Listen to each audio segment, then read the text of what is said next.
Start చేశారా sir? పెట్టాను.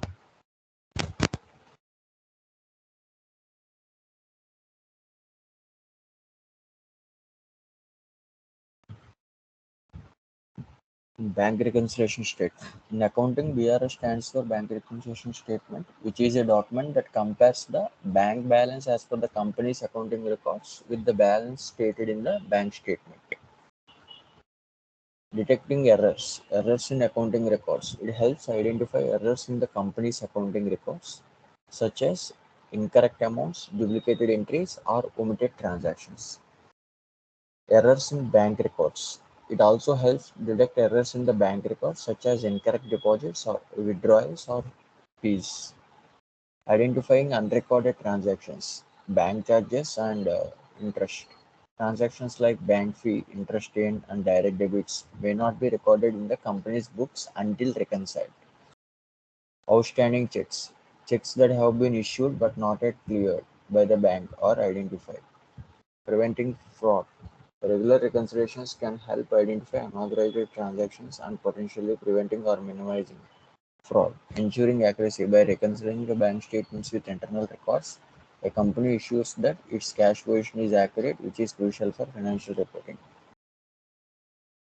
What are the bank GL accounts required? If BRS is required, we need to create 3 types of bank GL accounts. This is called new GL concept.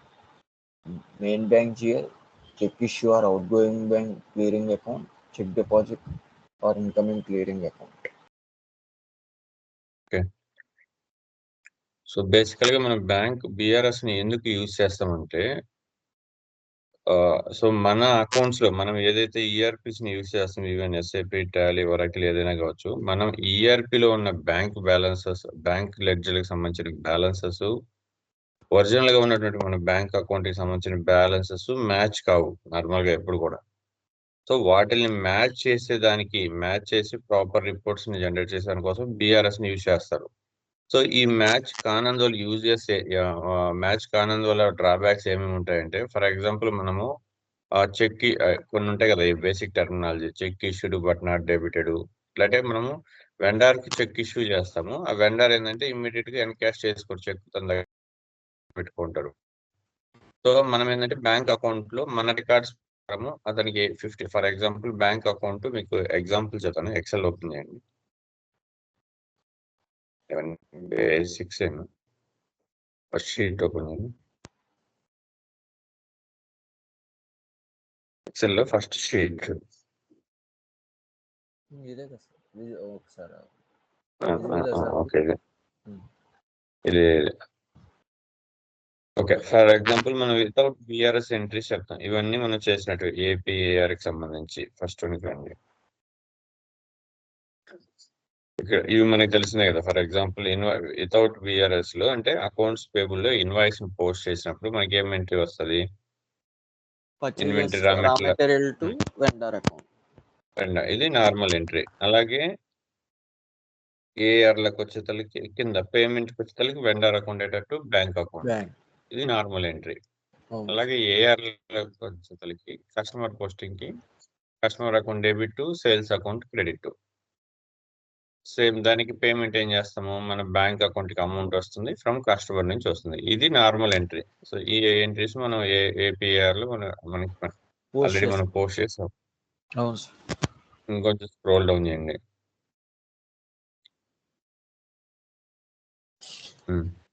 ఇక్కడ 3 GLs add అవుతాయి. ఏమేమి అంటే BRS implement చేయాలంటే మనకి మొత్తము 4 GLs కావాలి. ఒకటి main bank GL account, incoming bank GL account, outgoing bank GL account, bank charges GL account. ఈ 4 GLs అనేది మనకి రిక్వైర్మెంట్ న్యూగా యాడ్ చేయాలి. ఇవన్నీ కూడా బ్యాంక్ ఛార్జెస్ అనేది మనకి అడ్మినిస్ట్రేషన్ లేదంటే అదర్ ఎక్స్పెండిచర్ కింద యాడ్ చేస్తాము. నెక్స్ట్ ఈ 2 GLs incoming bank GL account, outgoing bank GL account, ఇది కూడా బ్యాంక్ జిఎల్ కిందే క్రియేట్ చేస్తాం. ఏదైతే మన బ్యాంక్ మాస్టర్లో bank GL, main bank GL create చేస్తాం, అలాగే దీన్ని కూడా క్రియేట్ చేస్తాం. ఫర్ ఎగ్జాంపుల్ ఇక్కడ మీకు ఎందుకు క్లారిటీగా మనం బిఆర్ఎస్ యూజ్ చేస్తాం అనేది, ప్రదీప్ మీకు ఐడియా ఉంది కదా ఆల్రెడీ బేసిక్ టెర్మినాలజీస్ ఇవి.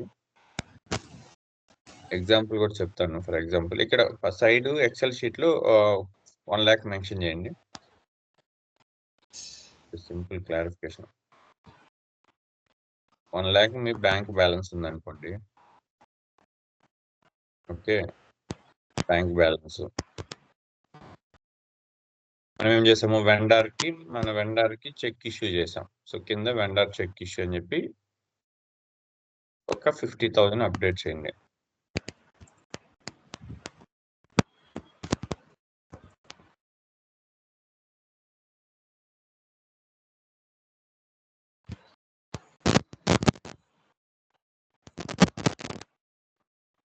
క్లారిటీ కోసం అన్నీ మనకి తెలిసి ఉంటుంది. 50,000 వెండర్కి చెక్ ఇస్తాం. ఓకే, బేసికల్గా మన థింక్లో మనం ఏం చేస్తాం, మన రికార్డ్స్ ప్రకారం మన నార్మల్ ఈఆర్పి మనం ఏదైతే యూజ్ చేసి ఈఆర్పి ప్రకారం ఓపెనింగ్ బ్యాలెన్స్ బ్యాంక్లో 1 lakh ఉంది కాబట్టి మన ఈఆర్పీలో కూడా 1 lakh అప్డేట్ చేసుకుంటాము. చెక్ ఇష్యూ చేస్తాం, వెండర్ చెక్ 50,000 పోతే బ్యాలెన్స్ 50,000 ఉంటుంది.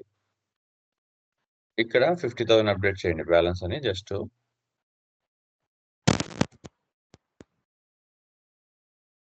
తర్వాత బ్యాలెన్స్ 50,000 తర్వాత కస్టమర్ దగ్గర నుంచి మనకి రావాల్సిన కస్టమర్ దగ్గర నుంచి ఒక 40,000 60,000 సంథింగ్ చెక్ వస్తుంది. 40,000 చెక్ రాయండి. Cheque received from customer.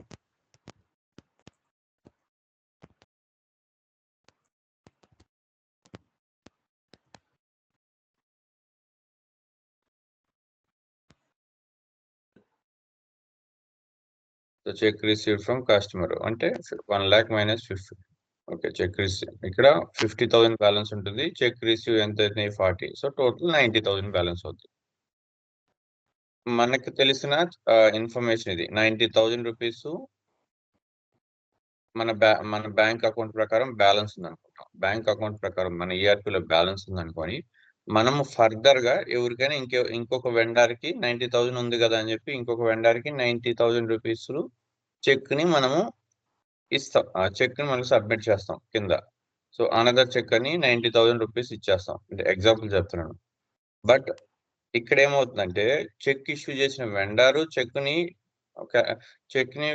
Same day అని క్యాష్ చేసుకుంటారు. మనము డిపాజిట్ చేసిన చెక్ ఈ రోజు బ్యాంక్ లో డిపాజిట్ చేస్తే అది సమ్ రీజన్స్ లో అదర్ బ్యాంక్ వల్ల సమ్ టెక్నికల్ ఇష్యూ వల్ల బ్యాంక్ లో సబ్మిట్ చేస్తాం కానీ అది బ్యాంక్ కి ఈ రోజు కానీ రేపు కానీ క్రెడిట్ కాదు.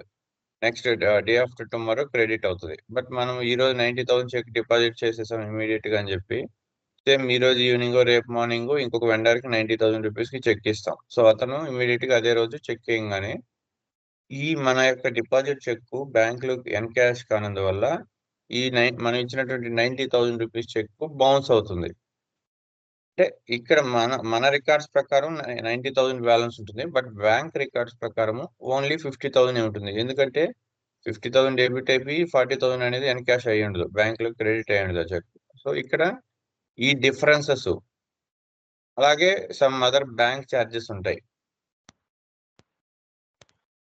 Check issued but not deposited, cheque received but not credited in bank, అట్లా టూ సినారియోస్ లో మనం అప్డేట్ చేయాలి. తర్వాత బ్యాంక్ ఛార్జెస్ మిడిల్ లో బ్యాంక్ ఛార్జెస్ ఏమన్నా దేనికైనా ఒక 1,000 రూపీస్ బ్యాంక్ ఛార్జెస్ కట్ అయింటాయి. అవి మన నోటీస్ లో ఉండవు, డైరెక్ట్ గా డెబిట్ అయిపోతాయి బ్యాంక్ అకౌంట్ నుంచి. ఇవన్నీ మనకు తెలియవు. బట్ మన బ్యాలెన్స్ ప్రకారం మనం 90,000 ఉందని చెప్పి 90,000 సంథింగ్ 80,000 వేరే వాళ్ళకి చెక్ ఇస్తాం. సో ఈ యొక్క రెక్టిఫికేషన్స్, ఈ యొక్క ఎర్రర్స్ ని మనము ఓవర్కమ్ చేసే దానికోసం బిఆర్ఎస్ ని యూజ్ చేస్తాం.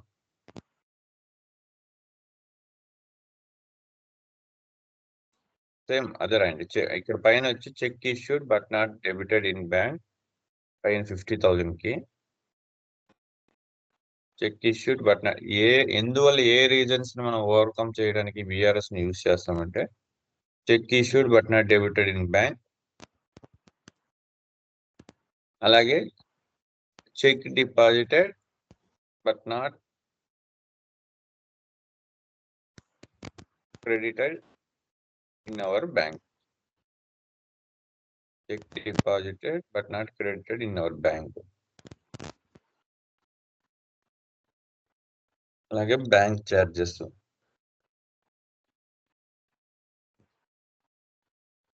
జస్ట్ మీకు ఎగ్జాంపుల్, జస్ట్ ఐడెంటిఫికేషన్ కోసం చెప్తున్నాను.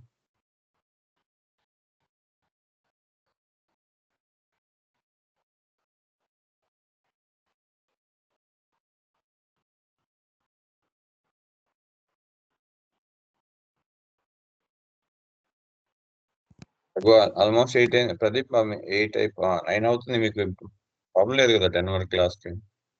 మార్నింగ్ ఫ్రీయే కదా? సార్ 10 వరకు సార్, 9:30 వరకు పర్లేదు సార్. అంటే మళ్ళీ 11కి ఒకటి ఉంది అని. పర్లేదు అదేలే. రోజు మ్యాక్సిమం 1 అవర్ 1.5 అవర్ కవర్ చేద్దాం. బట్ మిస్ అయిన రోజు ఏం చేయలేము. ఈరోజు లేట్గా స్టార్ట్ చేశాను. ఓకే, ఇప్పుడు అర్థమైందా ప్రదీప్ మీకు? Just why we're using the BRS.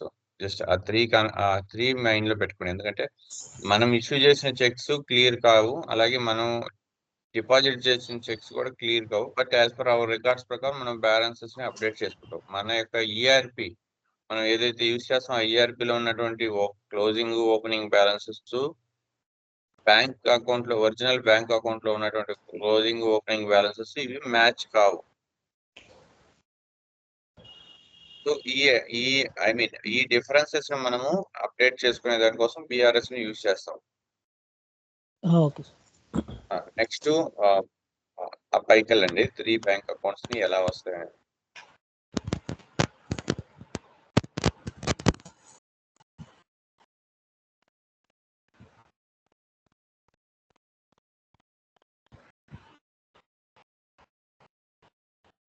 ఇదే కదా సార్? పైకి వెళ్ళిపోండి. కలర్స్ పెట్టున్నాం కదా, అక్కడికి వెళ్ళిపోండి. సేమ్ ఎక్సెల్ టాప్కి వెళ్ళిపోయి సైడ్ రండి. ఇట్ సైడ్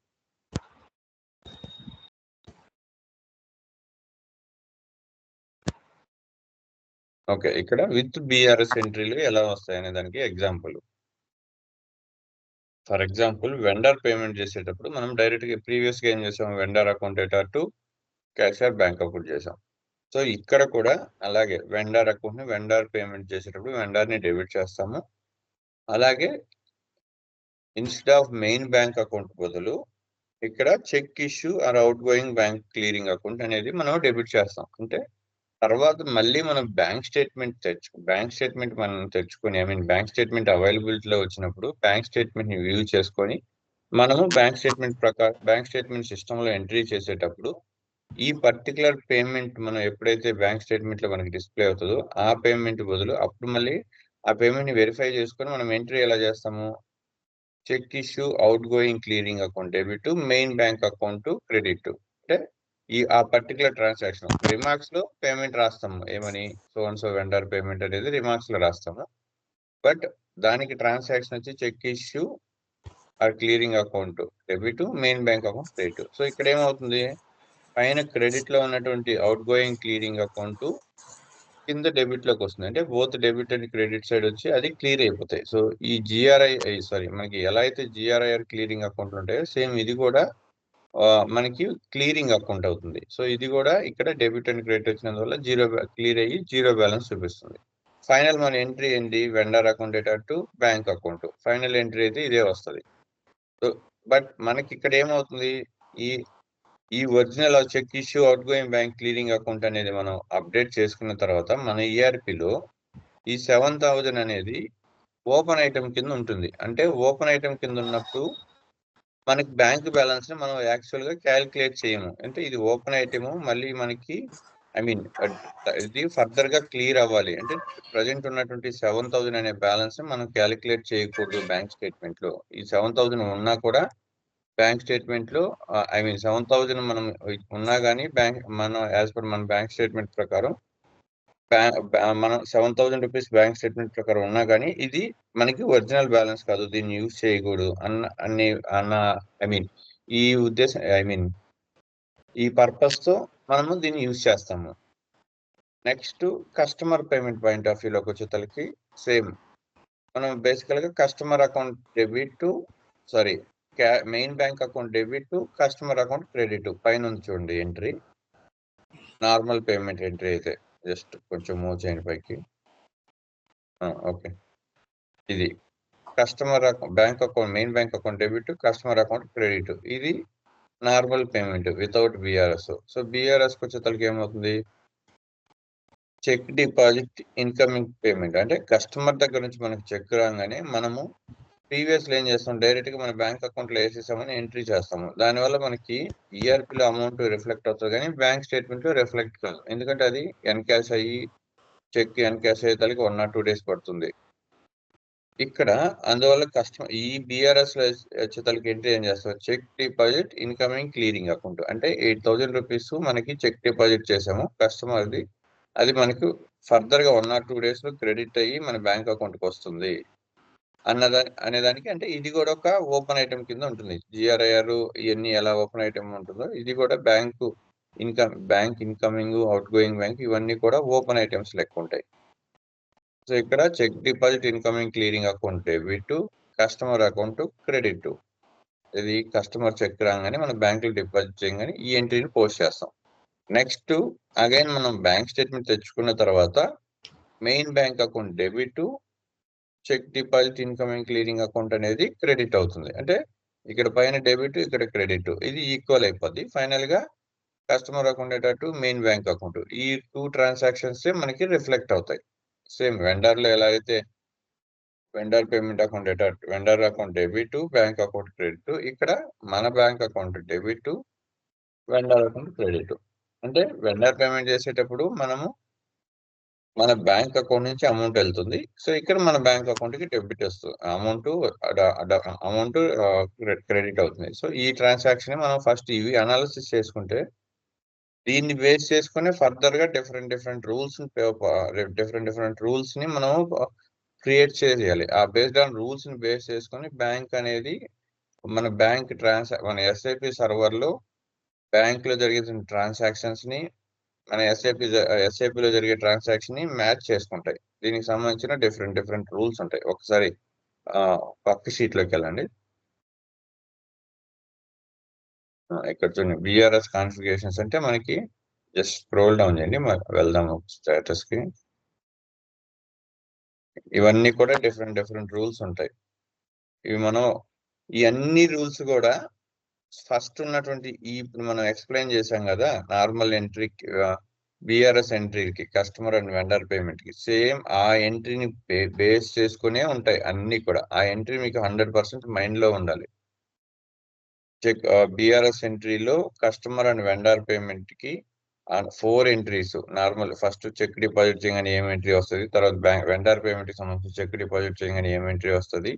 ఇక్కడ చూడండి cheque issue outgoing clearing account, cheque deposit incoming, bank charges, main bank account. So ఇక్కడ ఇవన్నీ కూడా ఉంటాయి. దీంట్లో cheque issue outgoing clearing, cheque deposit incoming clearing, so bank charges. So ఇవన్నీ కూడా ఈ జిఎల్ అకౌంట్ మనం క్రియేట్ చేస్తాం. ఓకే, ఇంకొకసారి ఫస్ట్ షీట్ లోకి వెళ్ళండి. ఇంకొంచెం ఏమైనా ఎక్స్ప్లెనేషన్ ఉంటే చెప్పేసి మనం కాన్ఫిగరేషన్ పాయింట్కి వెళ్దాం. ఓకే, ఇక్కడ main bank GL account bank charges అనేది ఉంది. ఓకే, బ్యాంక్ ఛార్జెస్ అంటే మీకు ఆల్రెడీ తెలుసు.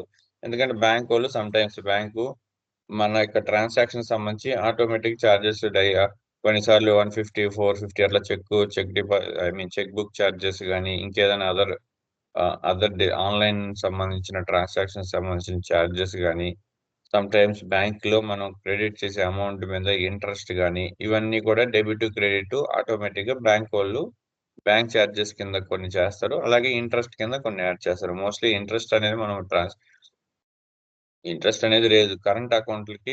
కొంతమంది కరెంట్ అకౌంట్లకి ఏంటంటే డైరెక్ట్ గా అమౌంట్ రెగ్యులర్ యూజ్ చేస్తారు. కరెంట్ అకౌంట్ల మీద కొన్ని ఆప్షన్స్ కూడా తీసుకుంటారు. మనం డిపాజిట్ చేసే అమౌంట్ మీద ఇంట్రెస్ట్ కూడా రాకుండా కొన్ని అకౌంట్స్ ఉంటాయి.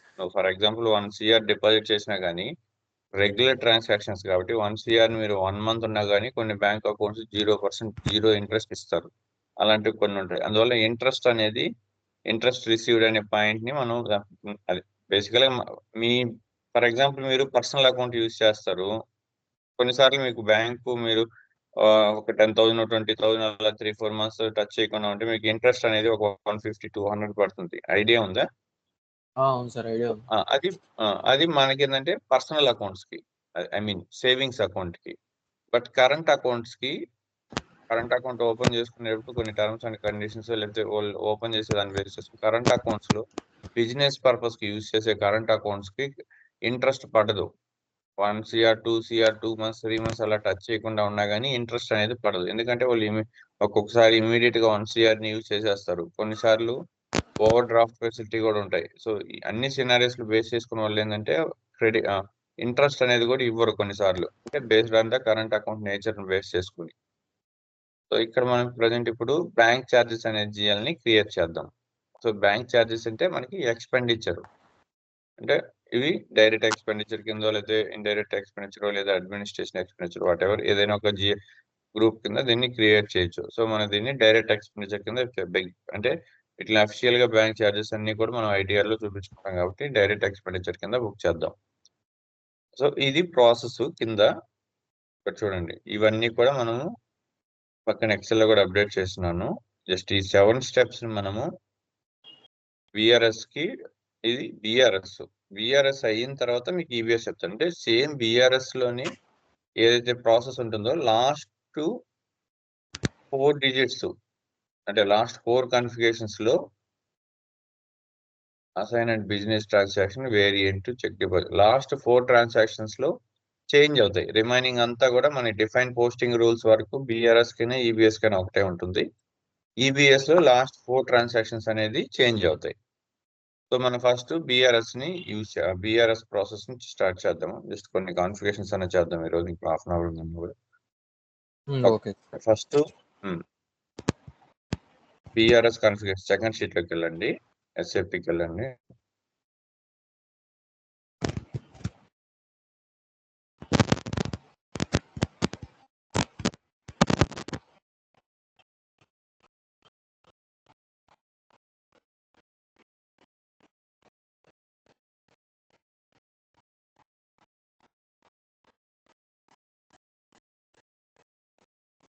ప్రదీప్, నేను ఏపీపీ రన్ చేస్తారా?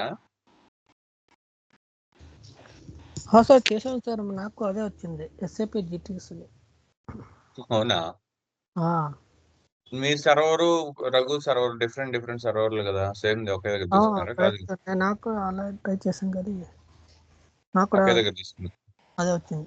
లేదు సార్, నేను అక్కడే బెంగళూరులో తీసుకున్నాను, చెప్పండి కదా మాట్లాడి. ఓ ఇక్కడే కదా, ఇక్కడ అయితే ఒక సేమ్ ఎర్రర్ అంటే మనం ఎక్కడ కాన్ఫిగరేషన్ అవుతుంది? మిగతా అన్ని చేశారా? డాక్యుమెంట్ నెంబర్ అన్నీ చేశాను సార్. నాదైతే మామూలుగా వీళ్ళైనా టెక్నికల్ది సర్వర్ సైడ్ నుంచే అనుకుంటున్నాను సార్ నాదైతే. ప్రదీప్ కూడా సేమ్ ఇష్యూ వచ్చింది అన్నాడు కదా. మీకు కూడా ఎర్రర్ వచ్చిందా బ్రో? అది ఎస్ఏపి జిటిఎస్ వచ్చిందా? అదే వచ్చింది. అమ్మో, ఓకే సార్, రన్ చేశాను. ఈరోజు చూస్తాను, ట్రై చేస్తాను 2 times. ఈరోజు మళ్ళీ చూడండి. ప్రాసెస్ అయితే అర్థమైంది కదా మీకు? అర్థమైంది. మనం నెక్స్ట్ ఏంటంటే ఆ డిఎంఈ ఫార్మాట్ దగ్గర నుంచి డిఎంఈ ఫార్మాట్ ని ఎలా క్రియేట్ చేయాలి, డిఎంఈ ఫార్మాట్ ఏఎల్డబ్ల్యూ డైరెక్టరీస్ కి ఎలా అవుతుంది, అక్కడ ఓబీ వేరియంట్ ని ఎలా క్రియేట్ చేయాలి. సో అక్కడ నుంచి మళ్ళీ అది ఏఎల్డబ్ల్యూ అథారిటీస్ లో ఇన్పుట్ ఫైల్ గా వెళ్తుంది. అక్కడ అప్రూవల్ అయిన తర్వాత అవుట్పుట్ ఫైల్ అయ్యి అక్కడ ఎన్క్రిప్ట్ ఫార్మాట్ కింద కన్వర్ట్ అవుతుంది. సో అక్కడ నుంచి మిడిల్ వేర్ లో ఇంటర్ఫేస్ ద్వారా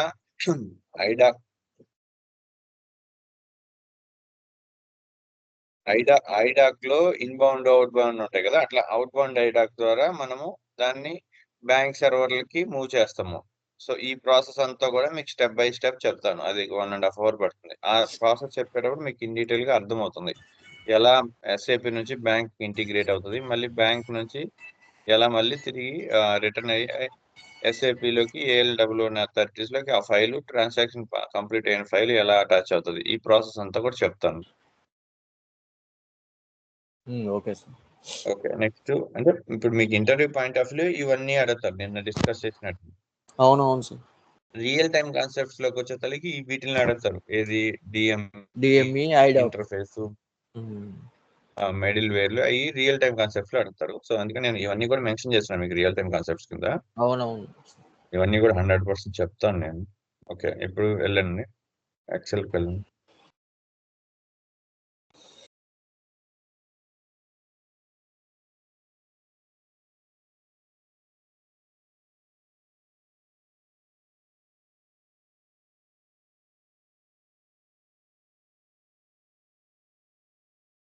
సో ఇప్పుడు మీకు హౌస్ బ్యాంక్ క్రియేషన్ ఐడియా ఉంది కదా. ఐడియా ఉంది సార్, నేను FI12 చేసాం కదా సార్. FI12లో మనం నిన్న కూడా చేసాము. అవునవును.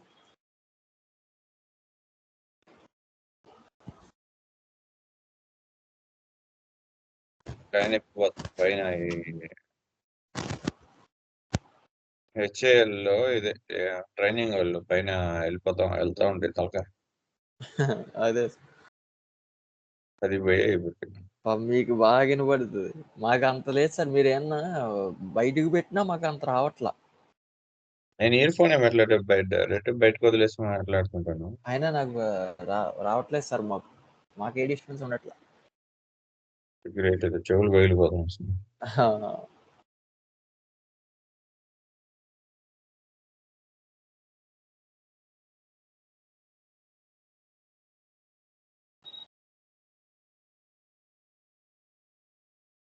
ఎట్లున్నారు ఇప్పుడు? బ్యాంక్ జిఎల్స్ ని క్రియేట్ చేద్దాం డైరెక్ట్ గా. Okay sir.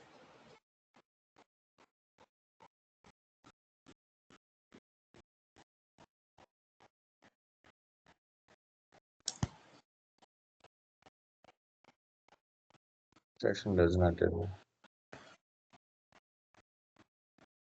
లేదు, డైరెక్ట్ FS00లోకి వెళ్ళింది.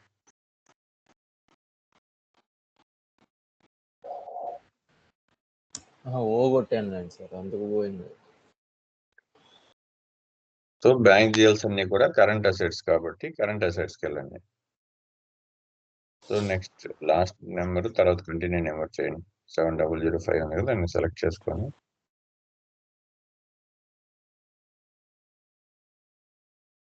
$7,006.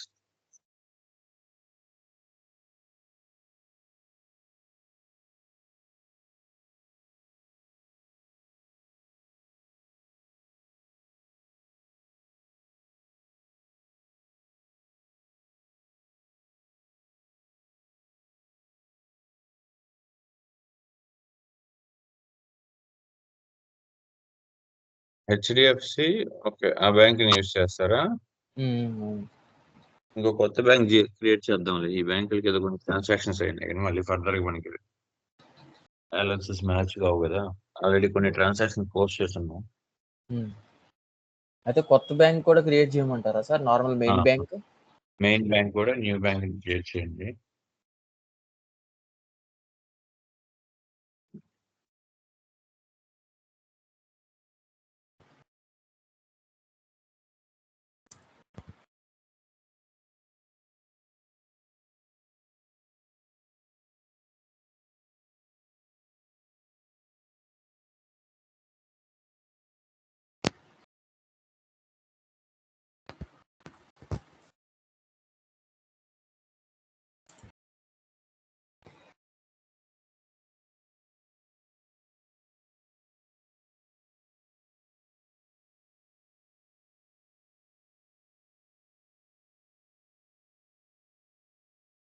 అన్నారు ఇండియన్ కరెన్సీ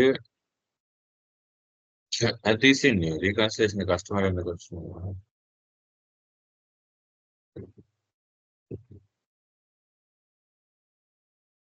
తర్వాత పైన బ్యాంక్ అకౌంట్స్ కి కరెన్సీ, లోకల్ కరెన్సీ పెట్టాలి. Only balances in local currency. తర్వాత line item, open item management ని సెలెక్ట్ చేయండి.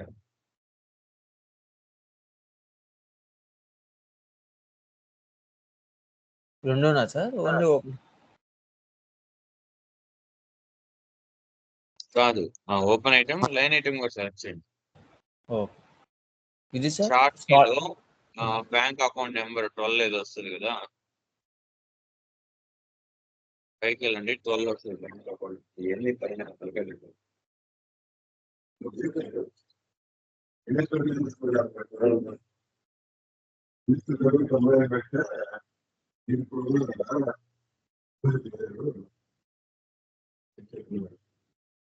ట్వెల్వ్ రాలేదా? రాలేదు sir. Hello vendor number. Sorry bank account number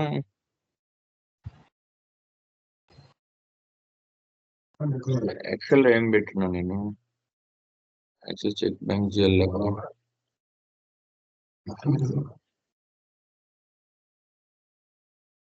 bank account కి సంబంధించి ఏదైనా జిఎల్ ఉంటే పెట్టండి, లేదంటే నార్మల్ G001 సెలెక్ట్ చేసేయండి, లేకపోతే posting date posting date update చేయండి. కంటిన్యూ చేయండి. Okay, next bank create bank account, bank GL account. ఇక్కడ రీకాన్ అన్నా సార్, ఇక్కడ రీకన్సిలేషన్ అకౌంట్ వస్తుంది. రీకన్సిలేషన్ కాదు కానీ ఓపెన్ ఐటమ్ మేనేజ్ కింద వస్తుంది అది.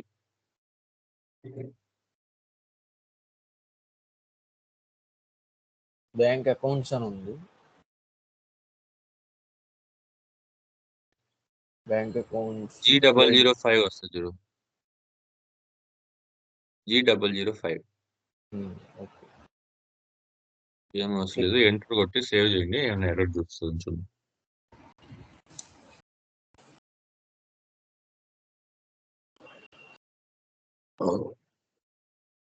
క్రియేట్ అయింది సార్. ఇది మెయిన్ బ్యాంకే కదా మనం చేసేది ఇప్పుడు. మెయిన్. ఓకే, దీనికి ఓపెన్ ఐటమ్ తీసేసింది, sorry, incoming out going edit లోకి వెళ్ళి డిలీట్ చేయండి.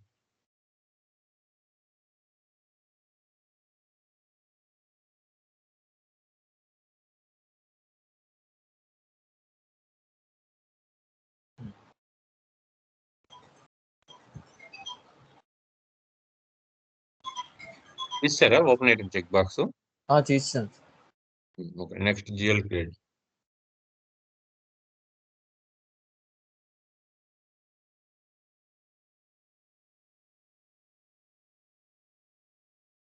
SBI out going bank.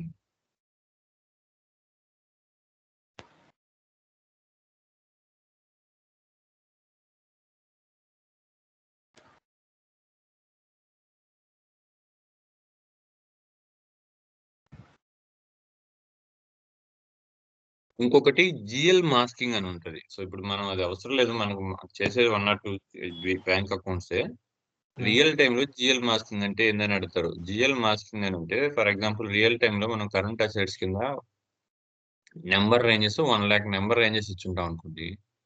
Bank account GL create చేసేటప్పుడు ఫర్ ఎగ్జాంపుల్ మెయిన్ బ్యాంక్ అన్నిటికి కూడా ending with 1, outgoing bank accounts కూడా ending with 2, incoming bank accounts కూడా ending with 3, bank charges అన్నిటికి కూడా ఎండింగ్ విత్ 4, అలా 4 డిజిట్ సీరియల్ నెంబర్ని update చేసి మాస్కింగ్ చేస్తారు. అంటే ఫర్దర్ గా మనము ఏ జిఎల్స్ ని క్రియేట్ చేసేటప్పుడు అన్నా కూడా, అంటే బ్యాంక్ జిఎల్ మాస్టర్ డేటాని, బల్క్ మాస్టర్ డేటాని అప్లోడ్ చేసేటప్పుడు లెగసీ సిస్టమ్ నుంచి ఎస్ఏబికి ఒక ఎక్సెల్లో incoming, outgoing, main bank, bank charges అనేది ఎక్సెల్లో పెట్టి దాని కింద ఎక్సెల్లో మొత్తం ఒక 100 బ్యాంక్ అకౌంట్స్ ఉన్నాయనుకో, 100 బ్యాంక్ అకౌంట్స్ ని అప్డేట్ చేస్తారు. బ్యాంక్ అకౌంట్ నెంబర్, ఐఎఫ్ఎస్సి కూడా, ఇవన్నీ కూడా మనకి ఎక్సెల్ అప్డేట్ చేసుకున్న తర్వాత లెగసీ సిస్టమ్ ద్వారా అప్లోడ్ చేస్తే మనకి ఎక్సెల్ అయితే ఫీరీ టైల్స్, ఎస్పర్హానాలో ఫీరీ యాప్స్ లో bank master, bank GL uploading అనే ఎక్సెల్ లోకి వెళ్ళి మనం అప్లోడ్ చేస్తాం. అప్డేట్ చేసి ఆ ఎక్సెల్ మళ్ళీ రీఅప్లోడ్ చేసినప్పుడు సేమ్ ఇక్కడ జిఎల్ మాస్కింగ్ లో ఎలా అయితే మనం నెంబర్ రేంజ్ ఇస్తామో, ప్రతి బ్యాంక్ యొక్క మెయిన్ బ్యాంక్ అన్నిటికి కూడా ఎండింగ్ విత్ 1 తో యాక్టివ్ అవుతుంది. ప్రతి బ్యాంక్ యొక్క అవుట్ గోయింగ్ కి ఎండింగ్ విత్ 2 తో, ఇన్కమింగ్ కి ఎండింగ్ విత్ 3 కి, బ్యాంక్ ఛార్జెస్ కి ఎండింగ్ విత్ 4 అనేది బల్క్ గా అప్లోడ్ అయిపోతాయి. దాన్ని జిఎల్ మాస్కింగ్. మీరు ఆ ఇన్ఫర్మేషన్ చెప్తే చాలు, జిఎల్ మాస్కింగ్ అంటే ఏందని. అంటే ఈ అప్లోడ్ లో ఎండింగ్ నెంబర్ది ఇది అవడం సార్ మాస్కింగ్ అంటే? జిఎల్ మాస్కింగ్ అంటే నీకు బ్యాంక్ అకౌంట్స్, అంటే ఎందుకు జిఎల్ మాస్కింగ్ యూజ్ చేస్తారంటే, నీకు నీ బిజినెస్ పర్పస్ తో మనం లెగసీ సిస్టమ్ కొత్తగా ఇంప్లిమెంటేషన్ ప్రాజెక్ట్ చేసేటప్పుడు లెగసీ సిస్టమ్ లో ఉన్న మీ బ్యాంక్ జిఎల్ అకౌంట్స్ అన్ని కూడా ఎస్పర్హానాకి అప్లోడ్ చేసేటప్పుడు ప్రతి దానికి మన సీరియల్ నెంబర్ ఇక్కడ ఫిక్స్ చేసుకుంటే జిఎల్ మాస్కింగ్ లో ఎండింగ్ విత్ 1, ఎండింగ్ విత్ 2 అని, నువ్వు ఒక 100 బ్యాంక్ అకౌంట్స్ అప్లోడ్ చేస్తే 100 కి for example axis main bank కి ఎండింగ్ విత్ 1 తో స్టార్ట్ అవుతుంది. అంటే ఫర్ ఎగ్జాంపుల్ ఇక్కడ 1000701 ఉంది కదా, 100 801, 100 802, 100 701, 801 901, అట్లా వస్తుంది. ఇంకొక దానికి మెయిన్ బ్యాంక్ 1000702 1000802 1000902 అలా సీక్వెన్స్ లో బ్యాంక్ జిఎల్ అకౌంట్స్ ఆటోమేటిక్ గా యాడ్ అయిపోతాయి. ఓకే. అది బ్యాంక్ జిఎల్ మాస్కింగ్ అనేది. మీకు ఎక్సెల్ ఓపెన్ చేయరా? ఫస్ట్ ఎక్సెల్ షీట్ ఓపెన్ చేయండి. చేశారా? చేశాను సార్. ఇట్లా సైడ్ కి స్క్రోల్ అప్ చేయండి. స్క్రోల్ సైడ్ కి పైకి రండి. పెట్టున్నాను జిఎల్ మాస్కింగ్ అనేది.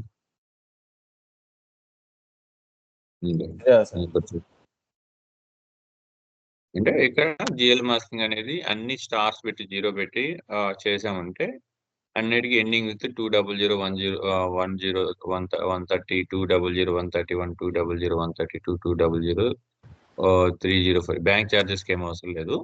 సో ఈ 3కి ఈ సీక్వెన్స్ మనం పెట్టుకుంటాం. ఇది ఇక్కడ ఎందులో ఉంటుంది సార్? నార్మల్ గా మనం చేసేటప్పుడు ఏమైనా స్పెసిఫిక్ ఆప్షన్ ఉందా?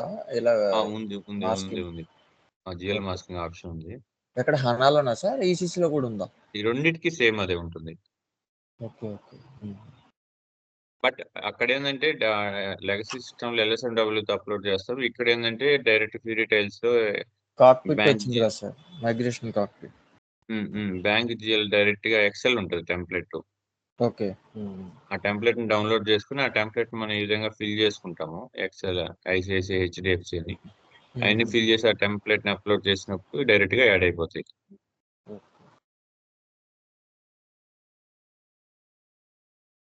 ఒకసారి ఆ షీట్ లోకి వెళ్ళండి. అంటే సీక్వెన్స్ లో మనం ఇస్తేనే ఆ టెంప్లెట్ లో ఇచ్చేదాన్ని బట్టా సార్, మనం ఎలా ఇచ్చినా ఎలా అయిపోయిద్దా ఈ మాస్కింగ్ వల్ల? జిఎల్ మాస్కింగ్ అంటే సీక్వెన్స్ లో ఉంటేనే జిఎల్ మాస్కింగ్ అవుతుంది, లేకపోతే కాదు. ఆ మిడిల్ లో ఉన్న నెంబర్స్ ని ఇంకా మనం ఏ జిఎల్ కి అంటే క్రియేట్ చేయలేము. ఓకే.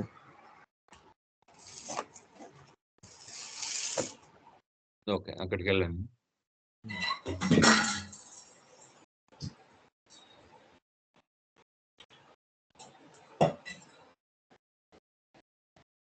ఇప్పుడు ఏం చేశారు? ఇప్పుడు ఓపెన్ ఐటమ్ ఇప్పుడు ఏది ఏ అవుట్ గోయింగ్ బ్యాంక్ క్రియేట్ చేస్తున్నారా? Out going sir. SBI out going bank account, control data, open items. Okay, open item management, line item display, create bank address లో G005 సేమ్ చేయండి. Okay,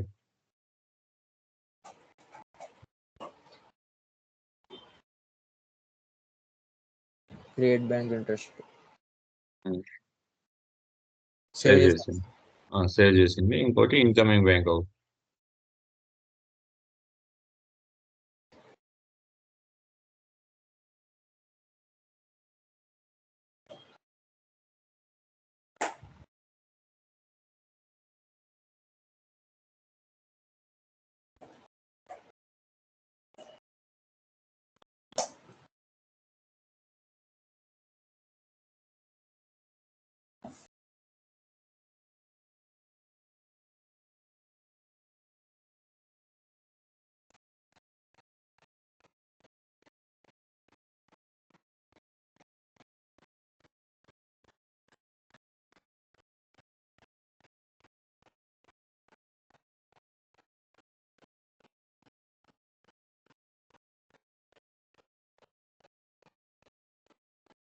ఒకసారి మన direct గా path లోకి కూడా వెళ్ళండి. అక్కడ మీకు అన్ని ట్రాన్సాక్షన్స్ ఎలా అనేది ఉంటాయి డైరెక్ట్ మన ఇలాగా.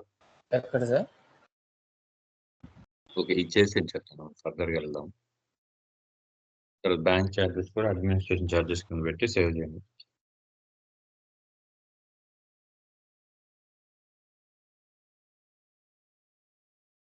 అయిపోయిందా?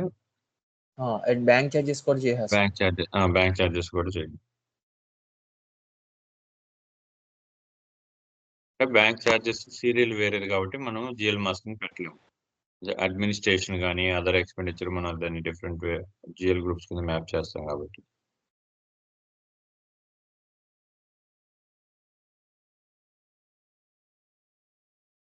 బ్యాంక్ HDFC ఏ బ్యాంకు క్రియేట్ చేసింది? SBI బ్యాంక్ ఛార్జెస్ అని పెట్టండి.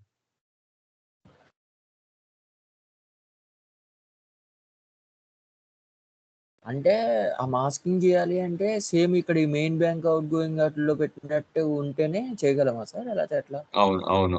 ఆ సీరియల్ నెంబర్ మొత్తానికి ఇంక వేరే జీఎల్స్‌ని ఏమి యూజ్ చేయలేము. అచ్చా! ఫర్ ఎగ్జాంపుల్ 100 ఒక 100 సీరియల్ వచ్చి మెయిన్ బ్యాంక్‌కి 100 సీరియల్ ఇన్‌కమింగ్, 100 సీరియల్ అవుట్ గోయింగ్‌కి ఇచ్చారంటే, ఈ మిడిల్‌లో మీరు ఒక 50 జీఎల్సే క్రియేట్ చేశారంటే, మిగతా 50 జీఎల్ అకౌంట్స్ వేరే వేరే జీఎల్స్‌ని క్రియేట్ చేయడానికి, వేరే కరెంట్ అసెట్ రిలేటెడ్ జీఎల్స్‌ని క్రియేట్ చేయడానికి యూజ్ ఉండదు. ఓకే. ఓకే. ఎంప్టీగానే ఉంటది గానీ. మరి అలాంటప్పుడు వాళ్ళు అసెట్ కింద తీసుకుంటారా సార్? ఈ బ్యాంక్ చార్జెస్‌ని మరి ఎట్లా? మరి ఛార్జ్ అంతే కలదా? బ్యాంక్ జీఎల్స్ అన్నీ గూడా అసెట్ కిందే వస్తాయి. బట్ మనకి ఇక్కడేందంటే ఇది గూడా ఇన్‌కమింగ్, ఔట్ గోయింగ్ అసెట్ కిందే. బట్ అది ఓపెన్ ఐటెమ్ కింద ఉంటది. కరెక్టే సార్. నేననేది అది కాదు. ఈ బ్యాంక్ చార్జెస్‌ని కూడా వాళ్ళెక్కడ తీసుకుంటారు? మాములు అది పెట్టేటప్పుడు ఇంకా డైరెక్ట్ ఇండివిడ్యువల్‌గా చేయాల్సింది. డైరెక్ట్ బ్యాంక్ చార్జెస్ అనేది అవి ఫర్ ఎగ్జాంపుల్ అడ్మినిస్ట్రేషన్ చేయాలనుకోండి. 10 బ్యాంక్ అకౌంట్స్‌లోనంటే 10 bank charge HDFC bank charges, ICICI bank charges అట్లా 10 ఆ! బ్యాంక్ అంటే జీఎల్స్‌ని అట్లా డైరెక్ట్‌గా ఇప్పుడు ఈ చార్జెస్ అడ్మినిస్ట్రేటివ్ ఈ పీఎన్ఎల్‌లో వచ్చే అన్ని చార్జెస్ డిఫరెంట్ బ్యాంక్ చార్జెస్ ఇయన్నీ ఒకలాగా, ఈ కరెంట్ అసెట్స్‌లో ఈ అన్ని main bank, out going income bank ఇవన్నీ ఒకలాగా. అంటే వాటికి జీఎల్ మాస్కింగ్ సెపరేట్‌గా, ఈట్లికి జీఎల్ మాస్కింగ్ సెపరేట్‌గా పెడతారా? అంతేనా? దీనికి బ్యాంక్ చార్జెస్‌కి ఏం జీఎల్ మాస్కింగ్ ఏమి అవసరం ఉండదు. అంటే బ్యాంక్ దానికి చార్జెస్‌కి బ్యాంక్ డైరెక్ట్ ఓకే. మన బ్యాంక్ అకౌంట్స్‌కే ఉంటదేమో అయితే. బ్యాంక్ వచ్చింది. బ్యాంక్ చార్జెస్ ఫర్ ఎగ్జాంపుల్ ఒకేసారి మనం జీఎల్ మాస్కింగ్ చేసేటప్పుడు ఇక్కడ ఒక 10 బ్యాంక్ జీఎల్ సంబంధించిన చార్జెస్ ఉన్నాయనుకోండి. ఒకేసారి 10 జీఎల్ అకౌంట్స్‌ని క్రియేట్ చేసేస్తారు. ఓకే. అవి బల్క్ అయినా చేసుకోవచ్చు. ఇండివిడ్యువల్‌గా అయినా చేసుకోవచ్చు.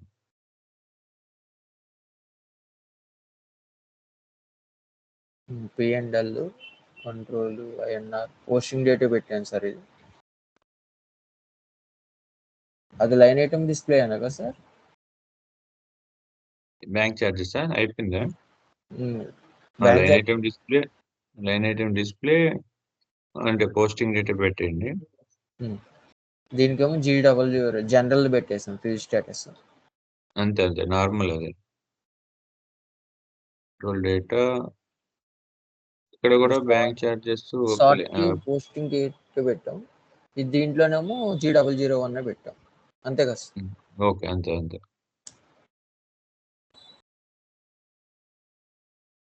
అయిపోయింది. బ్యాంక్ చార్జెస్ కూడా clear. Okay. Bank charges 3 bank accounts open చేశారు. అర్థమవుతుందా రఘు? రఘు అంటున్నా sorry Pradeep. Yes sir. Next మనము ఫస్ట్ ఈ అకౌంట్ 1 మినిట్.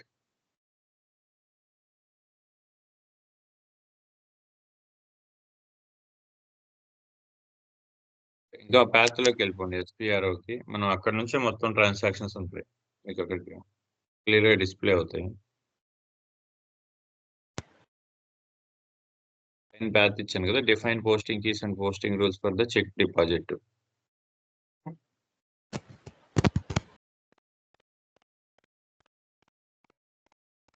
ఎస్ సార్, ఇక్కడ ఇదేనా?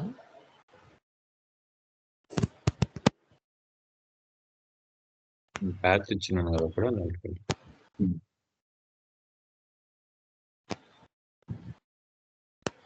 Financial accounting, bank accounts.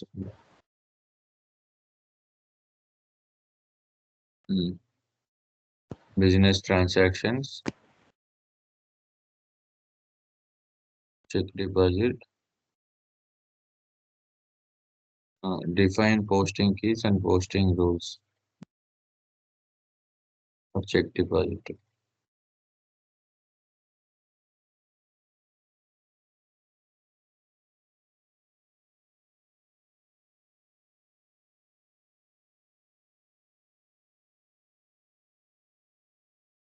మనకి ఎఫ్ఐసిలో ఉన్న అన్ని టాపిక్‌లో కల్లా ఇదొక్కటే కొంచెం లిటిల్ బిట్ ఉంటది. ఇది అర్థం చేసుకుంటే అన్ని టాపిక్స్ అర్థమవుతాయి.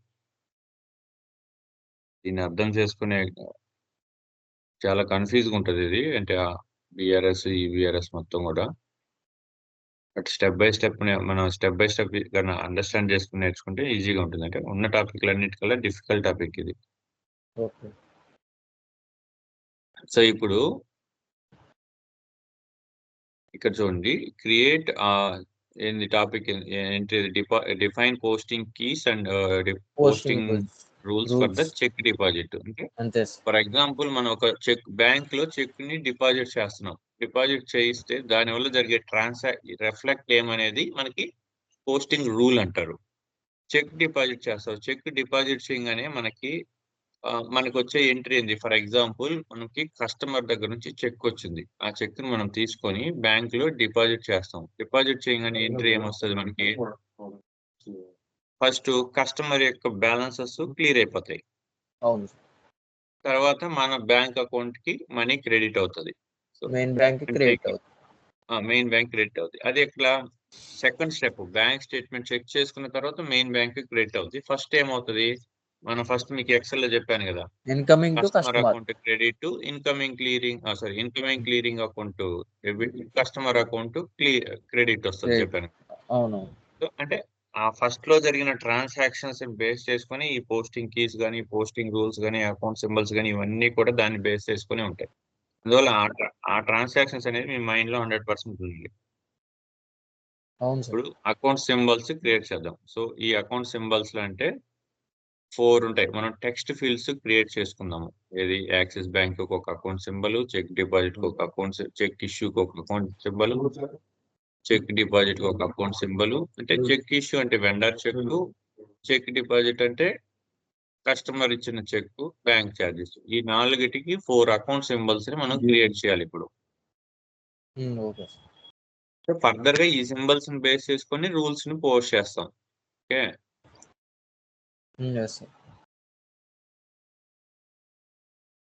సో ఇప్పుడు క్రియేట్ అకౌంట్ సింబల్. ఓకే, మీకు ఎలా ఉంది, మీ కంపెనీ పేరుతో చేయండి. అంటే నేను ఇచ్చిన ఎక్సెల్ లో వేరే కంపెనీ కోడ్ తో ఉన్నాయి. ఒకసారి ఆ ఎక్సెల్ లోకి వెళ్ళండి. ఇదా సార్, ఎక్సెల్ ఎంటర్ కాపీ చేసి పక్కన ఇంకో షీట్ లోకి వేయండి. ఏమన్నా మెడల్ అట్లా కదా, పైన ఉంది కదా ఎర్రమర్, A1 కింద దాన్ని సెలెక్ట్ చేయండి. క్రాస్ దాన్ని సెలెక్ట్ చేసుకుని కాపీ చేసి పక్క షీట్ వేసింది. పక్కన అదే ప్లేస్. ఓకే, ఇక్కడ కిందకి రండి. అకౌంట్ సింబల్స్ ఉన్నాయి కదా, అక్కడ RADM బదులు మీ బ్యాంక్ అకౌంట్ ని పెట్టండి. బ్యాంక్ అకౌంట్ సార్, లేకపోతే అదే సారీ, మీ బ్యాంక్ అకౌంట్ కి సంబంధించిన ఒక అకౌంట్ సింబల్ మీది ఏంది, బ్యాంక్ కంపెనీ కోడ్ ఏంది, ఏబి సార్ మంది, ఆదిత్య బిర్లా కదా.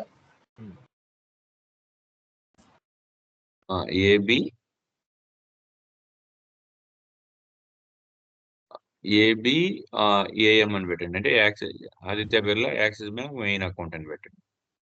ఏబి ఎస్ఎం పెడదాం sir, SBI main bank. Okay, అదే sir, Axis bank main, state bank main bank. Remarks లో కూడా మార్చుకోండి.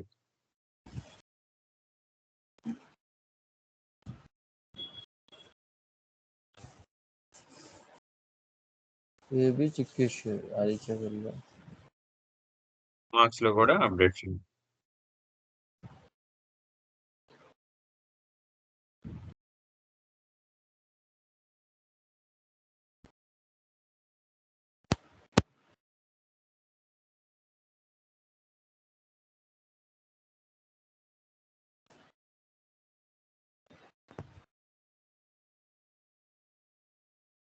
ఆదిత్య బిర్లా యాక్సిస్.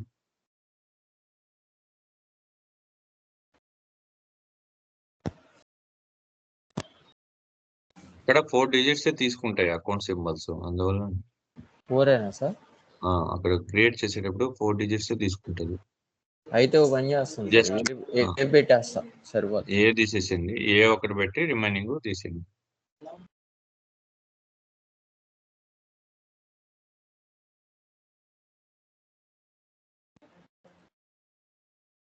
ఈ అకౌంట్ సింబల్స్ వరకు క్రియేట్ చేద్దాము. రేపు కొంచెం ఎర్లీగా 7:30 అట్లా స్టార్ట్ చేద్దాం. సరే. మెయిన్ అక్కడ ఉన్నటువంటి ఎంట్రీస్ మీరు అర్థం చేసుకోవాలి. సో చెక్, కస్టమర్ చెక్ రాగానే ఎంట్రీ ఏమొస్తుంది, సో అలాగే దాన్ని డిపాజిట్ చేసిన తర్వాత అది ఐడియా వస్తుంది. ఇక్కడ పెట్టేనా సార్, 1 by 1 క్రియేట్ చేసామంటారు. అకౌంట్ సింబల్స్ లో కదా 1 చేసేయండి. Just account symbol is nothing but text field only. ఇక్కడ కాపీ చేసుకుని పేస్ట్ చేసేయండి. 4 అక్కడ కాపీ చేసుకుని పేస్ట్ చేసింది.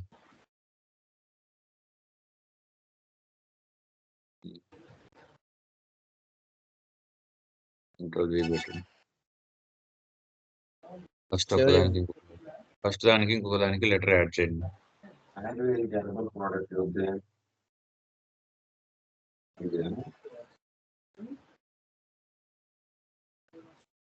ఏబి ఎస్ఎం సార్ సరిపోయింది. సేవ్ చేయమంటారు.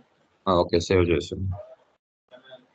ఇది మనకి టెక్స్ట్ ఫీల్డ్, అకౌంట్ సింబల్ ని టెక్స్ట్ ఫీల్డ్ గా ట్రీట్ చేసుకుని ఫర్దర్ ఈ అకౌంట్ సింబల్ బేస్ చేసుకుని మనం ఫర్దర్ ఉంటాయి. ఓకే, మీకు వర్క్ ఉన్నది, రేపు ఎర్లీగా స్టార్ట్ చేద్దాం అండి. ఇక్కడ కొంచెం లేట్ అయిపోయింది.